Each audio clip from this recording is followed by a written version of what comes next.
Vilma, how does this business model that you have built around waste fit into the existing services? Existing services. Please tell me.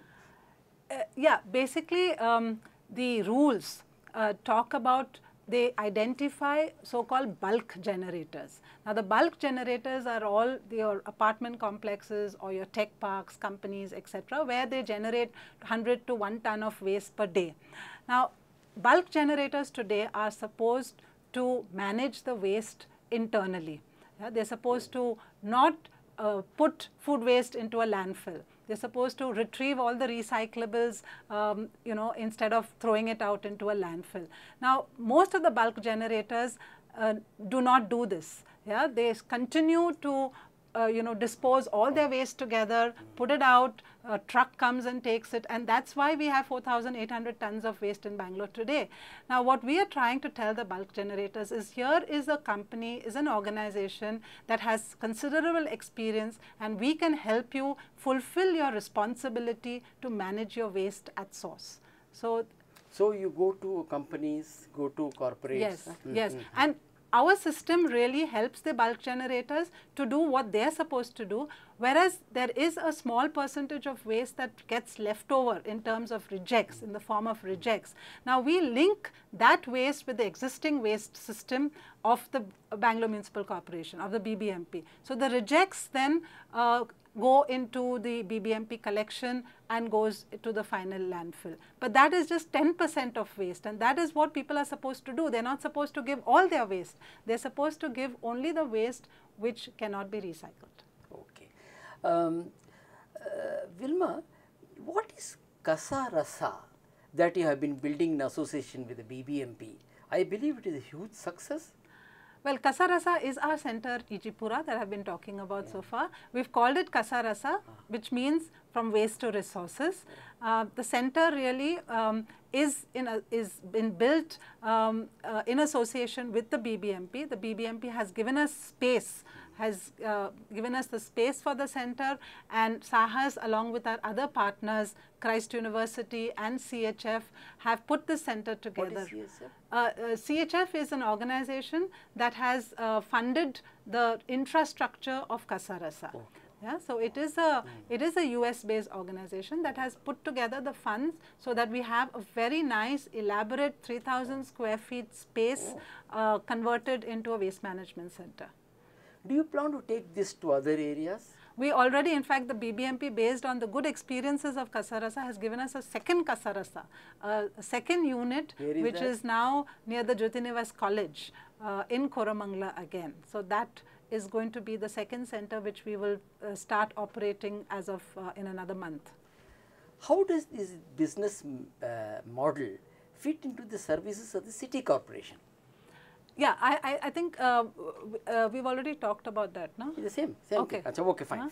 But I can elaborate a little bit more on the business model itself. Yeah. See, the business model works. Can you elaborate? I'll question you. Yeah. Can you elaborate on the business model?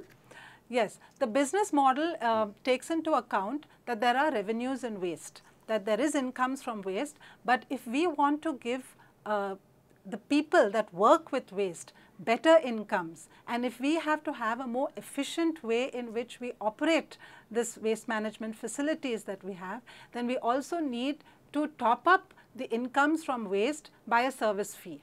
Yeah? So both these then together give us adequate revenue so that we can have a complete waste management program. Now, whilst we provide waste services to, as I said, the bulk generators, on the other hand, we also work with the brands.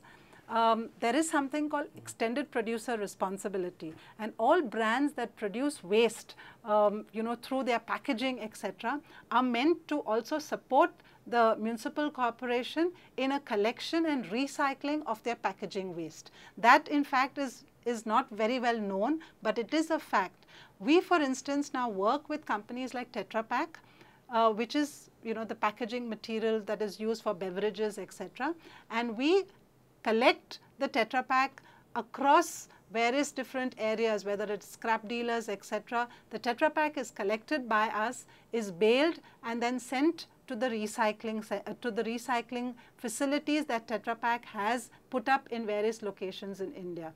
So this is what we call aggregation of waste and facilitation of waste for recycling. So that is our second business model, our second business vertical, because we buy the waste from the scrap dealers at a fixed rate and we sell it to the recyclers at a margin. So there also there is a certain revenues for us which is used to run our organization. What about apartments, huge apartment complexes? What kind of a charge if somebody wants to get in touch with you and say that we generate so much waste, why don't you handle, come and handle the waste? Imagine there are about 100 flats. Yes. What is the kind of charges you Yeah, pay? generally it works at around 50 rupees per household per month. That is nothing. It is, but it is very little, and that's where we kind of wonder why the resistance, you know, to encourage people to participate. There is still, even at 50 rupees per month per household for very upscale apartments, there is a resistance. But when you go to when you address citizens, don't you tell them this is a small amount for your good? Well, we do. It is just a mindset of people to feel that, you know, so far they were never paying for waste and they had enough of open sites to throw the waste in. You know, the repercussions of environment and health are all things that people know and understand, but it doesn't translate into their lives. And that is something that we hope now that people will wake up to. Complexes, residential complexes are one thing, companies are another thing, but you also go to schools and colleges. How exactly, what exactly do they? We provide the same service even to schools, and today you have very large, the private schools are very corporate-like, you know, they are elaborate, they are sophisticated, and it is sad that children today know a lot about waste management. They are studying, they have environment classes, and they are studying about the impacts of waste on health and environment. But somehow school managements also resist waste management. They resist the fact that they have to put investment into infrastructure for management of waste. They resist a service fee, and they have the same mindset of come and collect our garbage, we will give you the garbage, take it and do what you want with it. So it is something that is disappointing. Do you also address the students? Yes, we do talk to the students, but now we've made it a point to inform school managements that we will come to your school and participate in a program only if you have your own internal waste management program as well, because otherwise it is such a conflict. Children are learning, they know about it, and the next thing they question is, what is my school doing about it? And the school continues to burn leaves, continues to throw you know, the waste all over the place, and this is something that is unacceptable. How do you meet this resistance? How do you make them aware of what exactly waste is, how it should be managed? Well, it is a tough challenge. Task. It is a tough task, but then it is now people, we've seen, I mean, if I compare the indifference and the resistance to what it was 10 years ago, things have improved, and that's why we have now a business model and we do have very good companies and clients. So we've seen the change, but that change is too little. Too little, too slow. Yes, too slow. So we need to have far more people come into a proper waste management system.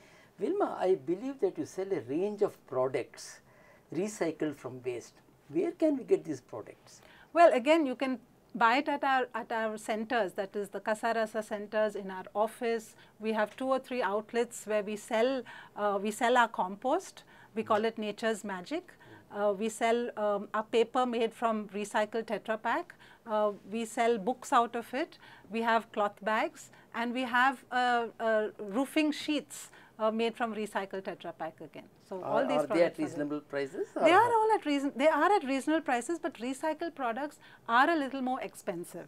But they are definitely not, you know, out of anyone's range to use and to buy. That's good. Vilma, you said you are not really happy with the response of the citizens to your programs. how exactly in the long run you plan to handle citizens and make them aware of what their role is in waste management?